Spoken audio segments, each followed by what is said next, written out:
Welcome to our channel. আপনারা দেখছেন রান্নার হাট। আজকে আমাদের রেসিপি শাহি মশলা ভিন্ডি। এটা একটা সম্পূর্ণ নিরামিষ রান্না।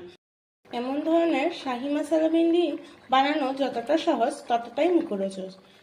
খুবই অল্প সময়ে হয়ে যায়। চলুন দেখে নিন। ভিন্ডিগুলো ভাজার আগে তাতে সামান্য একটু বেসন মেখে নেবেন। বেসন মাখলে কি হয়, ভিন্ডিগুলো আছে না ভাজতে দিলে চুপসে যায়। এটা গরম হয়ে গেল, এবার আমি তাতে কিছু পরিমাণ তেল দিয়ে দিচ্ছি। দেখুন তেলটা গরম হয়ে গেছে, এবার আমি ভিন্ডিগুলো ভাজতে দিয়ে দেব।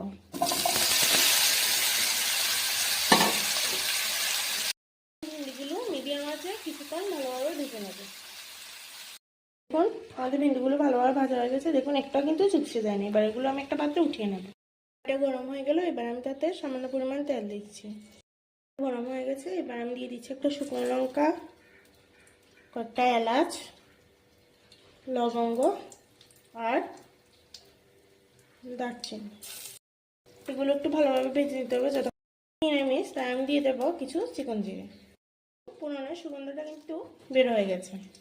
এবার আমি প্রথমে দিয়ে দেব কয়েক চামচ আদা বাটা।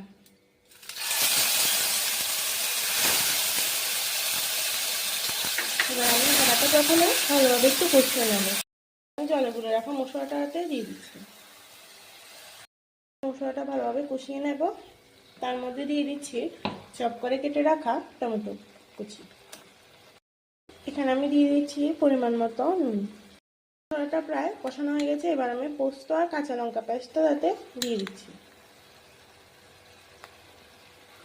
দিয়ে দিচ্ছি কিছু পরিমাণ চালমগজ পেস্ট। দিয়ে দেব ফিটিয়ে রাখা টক দই। মশলাটা প্রায় কষানো হয়ে গেছে, এবার আমি আগে থেকে ভেজে রাখা ভিন্ডিগুলো দিয়ে দিচ্ছি। দেখুন এটা ভালোভাবে কষানো হয়ে গেছে, এবার আমি তাতে জল দিয়ে দেব। জলের পরিমাণটা বেশি লাগবে না, সামান্য পরিমাণ জল দিলে হয়ে যাবে।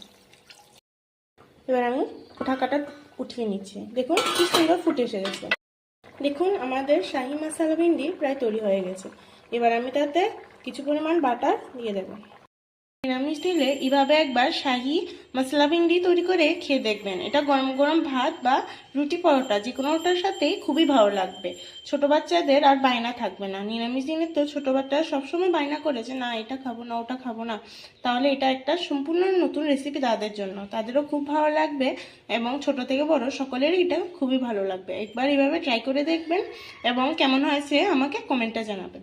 এমন নতুন নতুন ভিডিও পেতে সাবস্ক্রাইব করুন রান্নার হাট।